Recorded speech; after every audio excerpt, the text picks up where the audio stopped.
kutukan Pugandring itu sudah selesai di zaman Pak Jokowi ini. Kepemimpinan Pak Prabowo ke depan adalah hati-hati dari para pengkhianat. Para pengkhianat ini. Ya. Sultan Agung ini mempunyai kapasitas merangkul.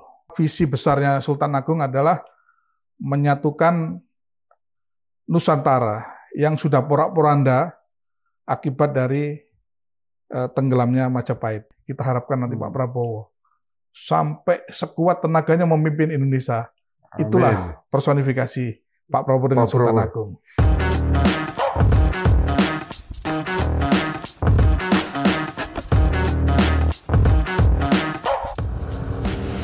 Selamat berjumpa kembali di dalam obrolan hebat orisinil Ohio. Selamat datang Gus Andi di studio kita. Assalamualaikum. Waalaikumsalam. Obrolan kita ini harus obrolan hebat. Kalau tidak hebat, tidak orisinil. Itulah Ohio. Tentulah. Pemirsa, bersama saya sekarang ini ada sahabat saya, teman saya, guru saya, Dr. Andi Budi Sulistianto, MIKOM. Beliau adalah tokoh budaya, juga adalah tokoh komunikasi, dan beliau sangat concern sekali terhadap hal-hal yang bersifat budaya Indonesia dan Nusantara. Beliau juga adalah seorang politisi, adalah seorang profesional. Kita biasa memanggil beliau Gus Andi ya, Gus ya. Gus Andi sangat paham sekali dengan cerita-cerita ataupun sejarah-sejarah masa lalu. Gus Andi, ya. Kita beberapa waktu yang lalu kita mendengar terkait dengan sebuah ungkapan politik yang sangat menjadi viral ya, Raja Jawa. Raja Jawa. Oke. Yang disampaikan oleh seorang politisi di dalam pidato politik. Siapa sih sebenarnya Raja Jawa ini? Oke. Ya. Begini para pemirsa, Bang Uyo yang saya hormati, sahabat saya. Raja Jawa itu sebenarnya dalam terminologi ya tidak bisa diaktualisasikan sebagai tokoh Raja Jawa. Nggak ada Raja Jawa. Raja yang bertahta di tanah Jawa itu baru ada. Oke.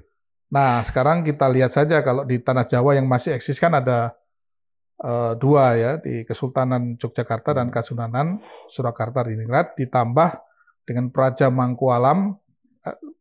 Praja Pakualaman di Jogja dan Praja Mangkunegaran di Solo. Nah, raja dalam konotasi sistem ketatanegaraan itu kan berarti monarki.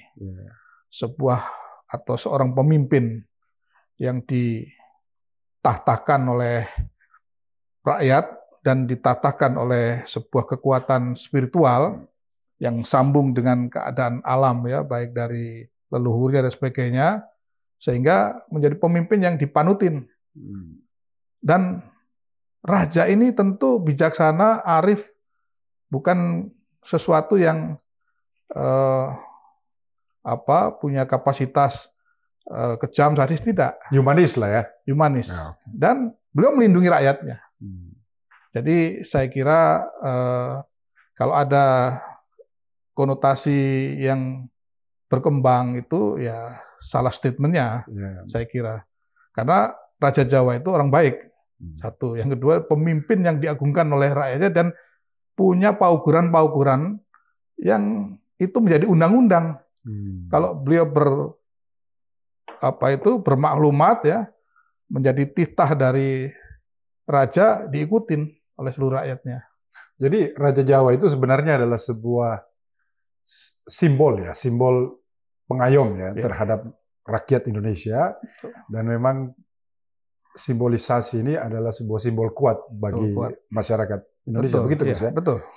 Oke, kalau Gus, jadi siapa yang dimaksud Raja Jawa ini oleh para politisi ini? Artinya sampai sejauh mana mereka mengerti tentang konsep yang tadi Gus Andi katakan. Jadi kalau Raja Jawa itu adalah yang sekarang bertahta itu secara simbolik atau secara kultural itu ada dua, yang di Yogyakarta dan Solo.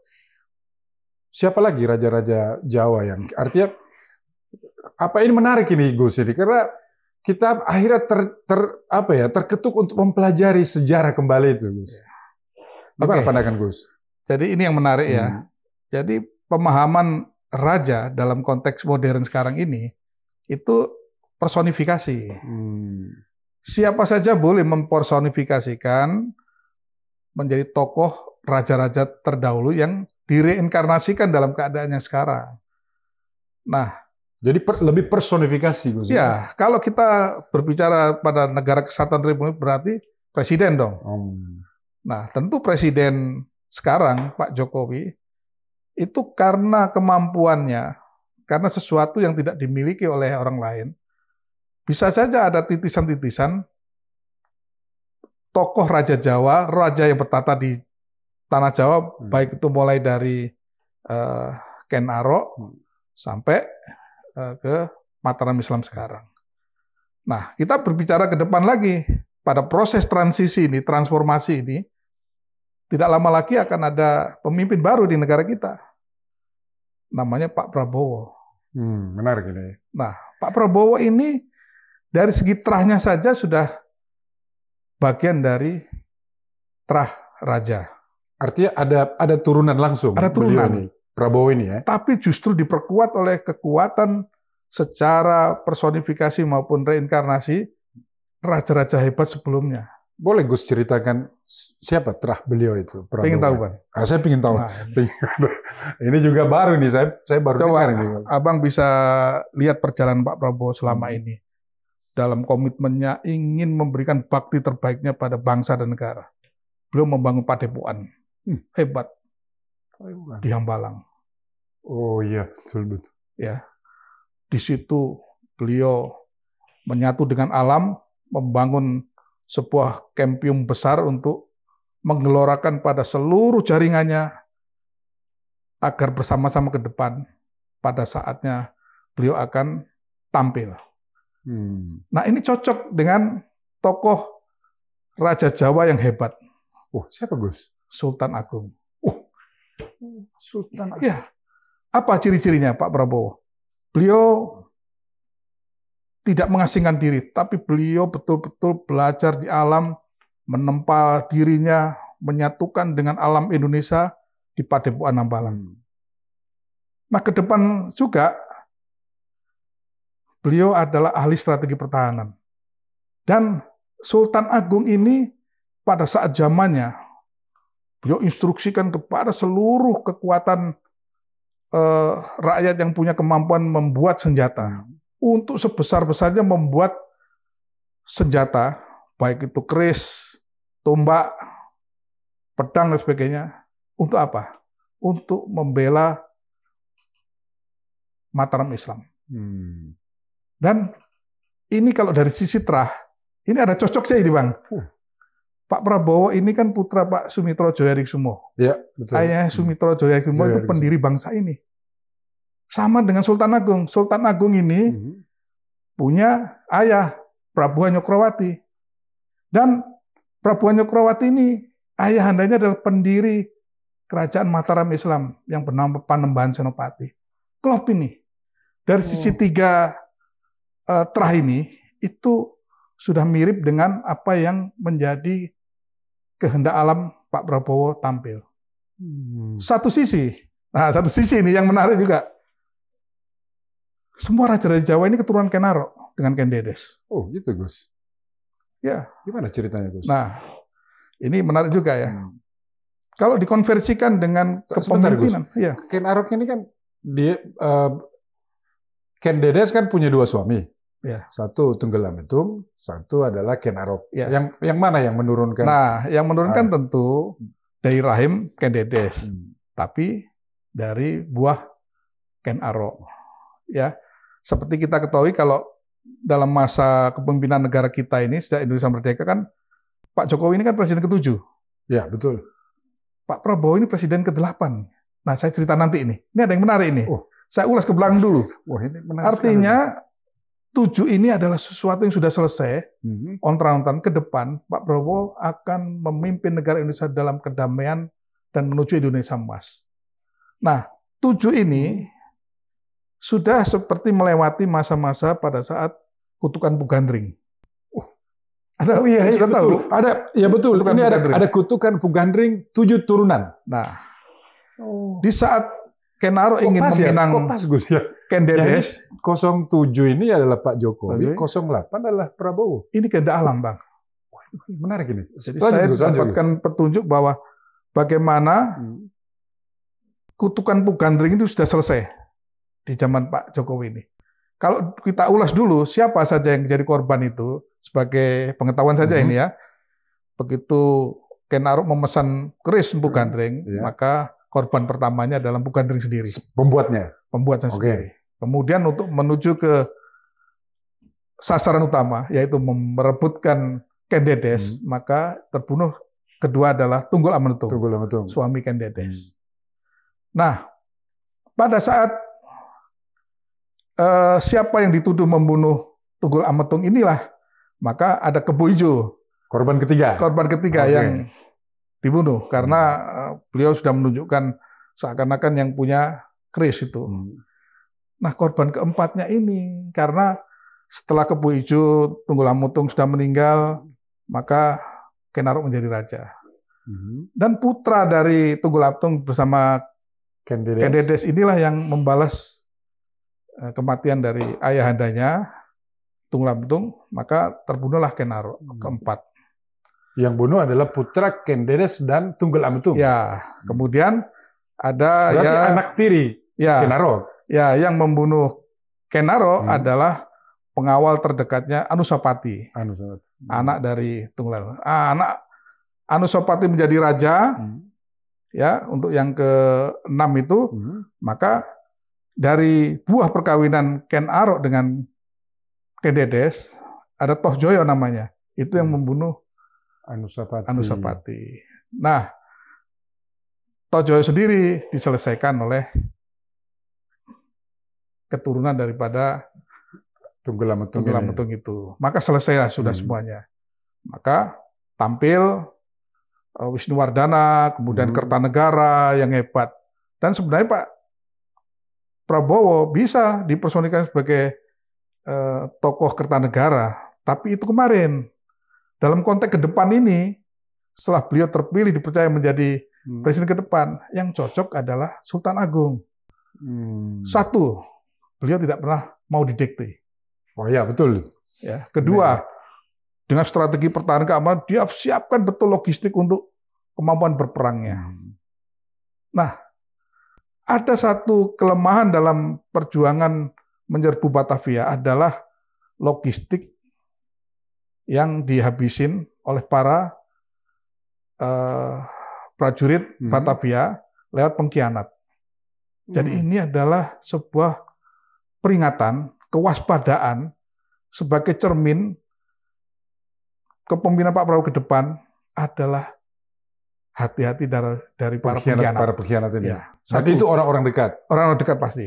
Kedua, betul apa yang dicitai dengan Pak Prabowo. Kekuatan pangan kita harus digenjot karena ini untuk membangun sebuah kekuatan kedaulatan pangan yang akan menjadikan kita ini nanti mensuplai pangan itu tidak hanya untuk nasional tapi ke luar negeri. Masa depan yang begitu tidak menentu di luar negeri, mereka akan banyak melirik seperti Indonesia yang punya kemampuan kedaulatan pangannya. Jadi masa kepemimpinan Sultan Agung Indonesia ini terkenal karena sebuah ketegasan politiknya, dan kedua karena di dalam negeri pun juga secara ekonomi terjamin. Betul. Dan yang penting lagi, Bang, Sultan Agung ini mempunyai kapasitas merangkul. Semua dirangkul, tidak ada yang dikesampingkan, karena visi besarnya Sultan Agung adalah menyatukan Nusantara yang sudah porak-poranda akibat dari tenggelamnya Majapahit. Dia ingin mengembalikan kejayaan Majapahit itu dengan cara berdikari. Nah, Sultan Agung sendiri itu mempunyai peninggalan-peninggalan kehebatan dalam sisi tradisi-tradisi Jawa yang banyak kita ikutilah. Ya, terkait dengan budaya-budaya, terkait dengan kekuatan kanuraganya, persenjataan, kebatinan. Dan ini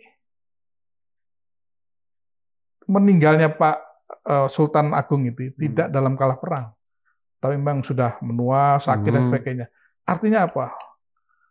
Beliau seperti kita harapkan nanti Pak Prabowo, sampai sekuat tenaganya memimpin Indonesia. Amin. Itulah personifikasi Pak Prabowo dengan Sultan Agung. Menarik, Gus. Artinya saya juga berusaha untuk membawa nalar saya bahwasanya di luar daripada cocok logi tadi itu, ternyata hampir sama ya. 7 kutukan empukan ring, ini adalah presiden ke-7 Pak Jokowi, sekarang akan masuk 08, presiden ke-8. Gambaran Sultan Agung sangat cocok sekali dengan karakter yang dimiliki oleh Prabowo. Dan inilah yang sekarang terjadi.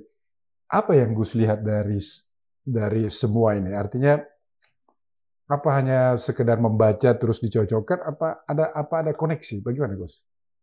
Semua yang terjadi di alam ini ada hubungannya, Pak. Makanya reinkarnasi itu selalu terjadi berulang-ulang. Coba ingat ya, Pak Prabowo ini untuk menang itu diminta bergabung. Sama dengan Raden Mas Rangsang, masa kecil Sultan Agung. Bagaimana Raden Mas Rangsang ini hidup di padepokan, mengolah kanuragan, belajar kebatinan sebagainya. Raden Mas Rangsang ini adalah nama kecil Sultan Agung. Sultan Agung. Oleh para sentono dalam, para kasepuhan di Mataram itu ada sebuah transisi kepemimpinan yang berkunjung ke padepokan hanya untuk meminta supaya beliau ke istana untuk menjadi pengganti raja. Sama dengan Pak Prabowo ini. Beliau diminta bergabung dengan Pak Jokowi dulu, dan dihantarlah di perhelatan yang luar biasa ini, maka rakyat dengan gegap gempita memilih beliau. Tapi hebatnya lagi Pak Prabowo akan terus berupaya merangkul semua elemen-elemen itu untuk bersatu membangun bangsa. Karena apa? Pak Prabowo ini ditugaskan khusus setelah masa 7 generasi ini untuk menuju ke Indonesia Emas. Ya, 2045. Indonesia Emas yang bagaimana? Tentu Pak Prabowo akan melaksanakan secara keberlanjutan apa-apa yang sudah baik. Yang jelek tentu ditinggalkan. Dan tentu ini Bang ya, ketajaman hati seorang pemimpin, seorang raja yang tadi saya bilang, raja itu tidak ada yang sadis, tidak ada yang kejam. Pasti orang yang baik, bijaksana, maka dengan kekuatan sabar namun tegas akan memimpin bangsa ini pada rel yang benar nanti. Jadi apa ya Gus? Ini semua ini ada pakemnya ya. Dan kalau kita lihat memang apa yang Gus ceritakan itu tidak lagi sekedar cocok, tapi memang ini adalah pengulangan. Jadi sebenarnya pesan dari tokoh politik itu terhadap Raja Jawa ini kepada Jokowi, yang hati-hati itu terhadap Jokowi apa terhadap Prabowo ini? artinya saya kira ini persepsi masing-masing ya. Tapi kan supaya jangan salah pesan masyarakat ini. Jangan sampai hati-hati terhadap presiden yang ke-7, tahu-tahu presiden ke-8 ini yang ada ketegasan. Artinya kita bisa melihat ya Prabowo memang tegas dibanding ya dari pemimpin-pemimpin sebelumnya ya. Artinya tampak lah. Tapi Gus melihat Prabowo ini memiliki sebuah visi besar. Itulah yang tadi saya ilustrasikan kenapa sekaliber Sultan Agung, tidak sekaliber yang lain-lainnya. Karena visi besar itu mendunia, Pak. Tidak hanya bicara pada konteks regional nasional saja. Jadi Pak Prabowo ini dengan kekuatan strateginya, kemampuan berdialognya secara internasional, tapi tidak mau didikte. Tapi beliau akan mencoba untuk melakukan banyak sinergisitas, mempertahankan kekuatan bangsa sendiri, dan beliau itu paham betul situasi bangsa ini seperti apa yang beliau akan kelola nanti. Nah, urut-urutan dari cerita tadi itu sudah kehendak alam. Beliau sebutan 08 menjadi presiden ke-8. Setelah melewati masa 7 kepemimpinan nasional, setelah melewati kutukan Bugandring. Kan itu yang penting. Berarti insya Allah ini Pak Prabowo tidak ada kena kutukan. Aman-aman saja. Satu sisi, terah personifikasi beliau itu sebagai seorang yang persis 3 keturunan kalau dari sisi terah Sultan Agung ya, dari Panembahan Senopati, Prabu Hanyokrawati dan Sultan Agung. Beliau juga gitu. Beliau punya ayah Sumitro Jayabuna dan ayahnya Pak Sumitro pendiri bangsa ini. Jadi memang Prabowo di satu sisi memiliki karakter ataupun terah yang memang langsung bisa dihubungkan dengan raja-raja Jawa atau yang pernah ada di Pulau Jawa ini. Kedua, memang secara kualitas ya, kualifikasi beliau sebagai seorang manusia atau seorang pemimpin itu memiliki kekuatan yang sangat besar. Lengkap. Beliau punya 2 kekuatan. Dan inilah yang dimiliki oleh Sultan Agung. Sultan Agung. Tapi beliau punya kelengkapan kekuatan yang melebihi dari yang sebelum-sebelumnya. 1, beliau sendiri terah raja. Iya kan? Beliau sendiri keturunan, keturunan dari kerajaan Majapahit, juga keturunan dari Hamengkubuwono. Ya, lewat Pangeran Diponegoro dan sebagainya, itu terah-terah yang menyambung ke silsilah beliau. Iya, betul Gus ya. Dari presiden ke-1 sampai ke-7, yang langsung ada terahnya ini adalah Prabowo ini. Prabowo ini. Betul juga ini. Prabowo sendiri bukan hanya sekedar sebagai terah. Beliau mendapatkan sebuah kekuatan reinkarnasi dan personifikasi Sultan Agung itu. Sehingga apa? Ini yang dicari oleh seluruh pemimpin bangsa Indonesia, khususnya yang memahami kultur Jawa ini sebagai simbol kekuatan supranatural, kekuatan kebatinan itu, ya pasti akan mengadopsi kekuatan kehebatan raja-raja yang ada di tanah Jawa. Betul. Gus, apa Sultan Agung itu apa yang Gus tahu? Yang belum orang tahu ya, artinya kan sejarah itu kan banyak ditulis, tetapi apa kelebihan Sultan Agung dalam hal ini untuk kita bisa koneksikan, arti kita sambungkan dengan kualifikasi atau kualitas Prabowo hari ini? Ya. Di luar yang tadi Gus Sultan Agung itu ahli militer. Militer? Ahli strategi militer, ya hebat. Dan apapun, Sultan Agung ini, kenapa namanya sudah menjadi Sultan? Dia dipercaya dan dia mendapatkan kekuatan dari negeri Mekah sendiri. Makanya kalau Bang Uyo ke makam Imogiri, di sampingnya makam itu ada sebuah lubang kecil yang kalau kita cium wanginya bukan main. Itulah sebuah pasir atau apa yang didapatkan dari Arab dan tidak akan pernah bau. Ini ada kaitan dengan spiritual ya. Artinya Sultan Agung, coba pendiri pertama namanya Panembahan Senopati. Anaknya Prabu Hanyokrawati. Barulah bergelar Sultan itu ya Sultan Agung ini. Karena sudah jadi Sultan Agung itu adalah Sultan yang bergelar pertama Sultan. Sultan itu. Nah, dari situlah kehebatan Sultan Agung yang terpersonifikasikan ke Pak Prabowo ini. Sebagai ahli militer, mempunyai kekuatan dahsyat untuk berbicara lantang. Barang siapa saja yang ingin mengganggu kehidupan dan merugikan rakyat, tanah, wilayahnya, nggak ada urusan, serang. Maka Sultan Agung itu akan sudah menjadi pahlawan nasional. Karena kehebatan ini.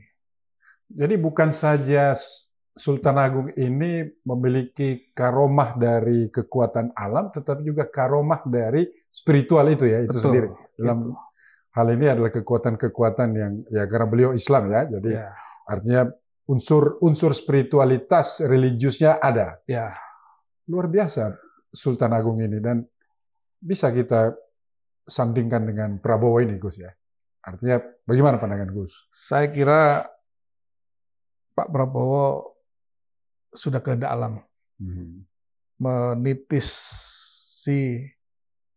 dititisi apa ya, diberikan suatu karomah, keberkahan dan kekuatan spiritual dari Sultan Agung. Karena dalam konsep kemakrifatan antara Allah, ketauhidan kita pada Allah, dan ditunjang dengan kita memayu hayuning bawono dengan alam semesta, di situ ada kita, ada leluhur dan sebagainya. Maka Pak Prabowo bisa membawa dirinya sesuai dengan apa yang menjadi karakter Sultan Agung. Oh, luar biasa, Gus. Ini pencerahan. Bagi kita orang biasa ini hanya melihat sejarah dari satu sisi cerita, tetapi Gus berhasil menampilkan suasana kebatinan ini menjadi sebuah episode cerita bahwasanya Prabowo ini atau kita ini dianugerahi seorang presiden yang memiliki kekuatan alam, kekuatan hari ini atau kemanusiaan, dan kekuatan masa depan, begitu Gus ya? Betul. Apa yang Gus lihat ataupun yang Gus harapkan kepada Presiden Prabowo ini ke depan disandingkan dengan apa yang terjadi dengan Sultan Agung, Gus? Ya, saya kira Pak Prabowo akan mampu membawa bangsa ini take off kedua kalinya, menuju Indonesia emas. Dan apa yang dilakukan beliau tentu ini take off Indonesia emas dihitung dari masa Orde Baru kah atau pada masa Majapahit kah atau di mana atau Singasari ini, Gus? Ya, saya kira semua sudah menjadi dasar dari kehebatan NKRI kita ini. Kita ini sebenarnya negara berdaulat sebelum VOC masuk ya. Punya banyak negara-negara yang besar yang justru melebihi besarnya Indonesia sekarang, namanya Nusantara. Itu di zaman Majapahit sampai ke negara ASEAN dan sebagainya. Nah, Pak Prabowo akhir-akhir ini melakukan kunjungan persahabatan dan lebih intens ke negara-negara ASEAN. Muhibah ya? Muhibah. Karena apa? Beliau tahu zaman sekarang tidak perlu menaklukkan. Pak Prabowo dengan strateginya melakukan pendekatan agar apa? Semua nanti yang terkait dengan negara sekeliling ini akan menjadi satelit dan Indonesia tumbuh lebih cepat. Maka oleh karena itu, dengan karakter Sultan Agung ini, beliau seperti diberi kekuatan yang luar biasa. Apalah artinya kekuatan manusia? Di kita Pak Prabowo kalau dia ditinjau sebagai manusia biasa, tapi ada kekuatan di sekelilingnya yang orang lain tidak bisa melihat. Tapi itu yang akan membawa dampak kuat. Beliau bisa mengantar Indonesia lebih maju. Ya, ini kita bicara ilmu langit. Tapi betul Gus, apa yang Gus bilang atau yang Gus sampaikan hari ini di depan kita ini memang apa ya Gus? Kita jarang sekali untuk mendapatkan perspektif ini. Gambaran tentang bagaimana sejarah dia berlaku terhadap orang yang hidup hari ini. Memang banyak sekali perspektif itu yang harus kita pelajari. Demikian Gus ya? Saya kira demikian. Sehingga beliau nanti juga akan tentu membangun peradaban baru. Benar, jadi peradaban baru yang dibangun Pak Prabowo ini adalah peradaban Indonesia Nusantara.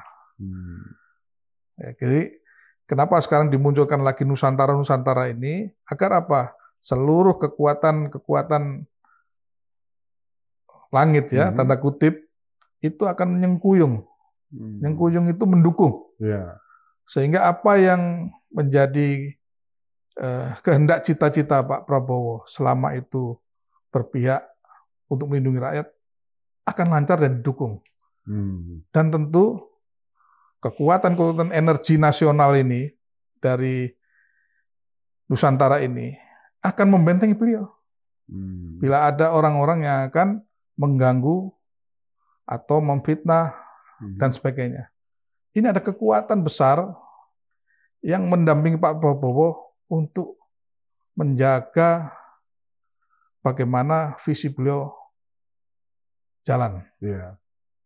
Ini kalau bicara secara lahiriah, ya nggak bisa ketemu dengan ini. Berbicaranya tentu dengan ngopi yang lama dulu malam-malam. Oke, Gus. Gus kan ini kan aktif di Nahdlatul Ulama ya. Bagaimana hubungan interaksi antara Prabowo dan para ulama-ulama yang ada di Indonesia ini? Ya. Bisa digambarkan Pak sedikit? Prabowo sangat mencintai ulama, menghormati. Bahkan saya tahu persis beberapa ulama sering diajak beliau untuk ke Jordan waktu itu dan sebagainya sebelum beliau jadi terpilih ya. Dan komunikasi beliau dengan para kiai-kiai kos bagus. Tapi yang paling penting, Pak Prabowo ini suka karakter seorang kiai-kiai yang mempunyai ilmu tinggi ketasawufan, ilmu tinggi tentang kemakrifatan. Karena beliau tahu bahwa mengawal dan memimpin bangsa ini dengan berbagai macam problema itu perlu keteduhan, perlu dalil-dalil yang disampaikan ulama. Nah, ulama ini tentu ulama yang punya ilmu tinggi ya untuk mendampingi beliau untuk bisa ikut menyemai, ikut memberikan satu kontribusi beredam jika ada gejolak dan sebagainya. Dan Pak Prabowo yakin nanti ke depan tuh beliau akan gandeng ulama dari berbagai macam aliran. Ya. Jadi Prabowo dan Gus Dur ini kan bukan cerita hari ini yang kita dengar ya. Bagaimana tercipta hubungan yang sangat baik antara Prabowo dan Abdurrahman Wahid ya. Sampai Gus Dur pernah mengeluarkan kata-kata bahwasanya beliau nanti akan jadi presiden di umur yang tua. Ini Gus, apa bukan sekedar cocologi lagi ya ini ya Gus ya? Gimana menurut pandangan Gus? Nah itulah hubungannya kalau ya saya mendapatkan banyak ilmu dari kiai-kiai di NU. Memang kita dididik untuk selalu melek malam. Melek malam. Melek ya. Kita jarang tidur malam. Begadang lah, tahajud lah, ya. Gimana? Ingat Nabi Muhammad itu kalau mendapatkan wahyu selalu di tempat-tempat sepi. Ya betul. Ya kan, di Gua Hiro dan sebagainya, tidak di tempat keramaian. Untuk mendapatkan sesuatu itu memang kita harus banyak melek malam, kata kiai-kiai. Nah, kiai-kiai ini tentu akan mendapatkan karomah dan sebagainya seperti apa yang menjadi keinginan Pak Prabowo. Itu tentu beliau nanti akan bersinergi dengan kekuatan keulamaan ini. Nah, seperti dengan Gus Dur. Gus Dur ini sudah tingkatnya waliyullah. Jadi apa yang disampaikan Gus Dur itu selalu cocok pada saat itu maupun di kemudian hari. Coba Abang bisa lihat di berbagai jejak digitalnya itu. Nah, disampaikanlah bahwa akan jadi presiden. Jadi, ya betul. Karena apa? Ini ada sesuatu yang memang bersinergi dengan kekuatan alam. Alam itulah yang akan bimbing kita atas izin Allah, atas kuasa Allah. Semua yang terkait dengan kehendak alam ini akan berpihak atau tidak berpihak dan sebagainya itu alam yang akan mengatur desainnya Allah Subhanahu wa taala. Jadi semesta lah ya, artinya alam, ya. Makrokosmosnya ya, demikian lah. Oke, baiklah Gus. Saya sangat senang dan pemirsa pun juga pasti akan merasa senang karena melihat perspektif yang baru ini ya. Artinya banyak cerita tapi tidak ada yang mendalami. Ya. Banyak juga sejarah tapi tidak banyak yang mengetahui. Gus, ada pesan bagi Prabowo, bagi pemirsa sesuai dengan kapasitas Gus? Ya, saya kira Pak Prabowo akan berdayung sebuah perahu besar menuju Indonesia emas. Maka karakter dan kepemimpinan Sultan Agung inilah yang akan menjadi fondasi kuat pada diri Pak Prabowo yang mempunyai dua kekuatan besar, baik sebagai pribadi Pak Prabowo sekarang, ya, juga sebagai orang yang memiliki terah real, dan ini terah raja sesungguhnya ini, beliau ini, karena sudah terbukti dari beberapa literatur yang kita baca, beliau memang Trah, Majapahit, dan Mataram Islam. Maka yang namanya dinasti sudah tidak perlu diperdebatkan. Iya, betul. Karena apapun dinasti itu selalu ada. Nanti Pak Prabowo pasti akan dekat dengan Pak Hasyim, adiknya ya. Ya, tentu ini semuanya akan baik dan ini sebuah kodrati, kehendak alam. Kalau kita ingin menempatkan orang baik, ya tentu harus diterima. Siapapun nanti akan menjadi pemimpin di level apapun, kalau kita memiliki anak, memiliki adik, memiliki keluarga yang baik, ya itu harus diorbitkan. Dan harus berinteraksi dengan banyak kalangan. Ya, inilah politik. Ya. Tapi Pak Prabowo akan kuat dan tegas dalam mengawal sebuah kekuatan besar Indonesia Raya ini. Makanya namanya partainya Gerindra. Gerakan Indonesia Raya. Itu. Terima kasih, Indonesia Gus. Raya menuju Nusantara yang hebat. Terima kasih, Gus. Pemirsa, sejarah bukanlah sebuah storytelling, tapi sejarah adalah sebuah kejadian, sebuah jejak dari sebuah kebudayaan besar peradaban bangsa kita. Sejarah jugalah yang juga menggambarkan kita bagaimana kepemimpinan raja-raja yang ada di Nusantara ini menampilkan sebuah epik sejarah, sebuah contoh sejarah, dan sebuah peradaban sejarah terhadap bangsa kita yang besar ini. Sultan Agung dan Prabowo adalah dua personifikasi yang kita agungkan, yang kita hormati. Semoga podcast ini memberikan kita gambaran dari sisi lain tentang sejarah itu. Yang jelas kita memiliki presiden yang namanya Prabowo Subianto, yang memiliki kemampuan yang sudah kita tidak ragukan lagi, memiliki hubungan darah atau yang kita sering katakan trah, langsung dengan raja-raja Jawa yang sesungguhnya, memiliki juga kemampuan intelektual karena beliau sudah melihat dunia dan pergi kemana-mana untuk memimpin bangsa ini. Satu dasar keyakinan kita adalah patriotisme dan nasionalisme. Sampai jumpa di dalam episode yang berikut. Semoga kita mendapatkan manfaat yang sangat besar. Obrolan hebat orisinil Ohio menampilkan sesuatu yang selalu akan kita nantikan. Terima kasih pemirsa. Salam.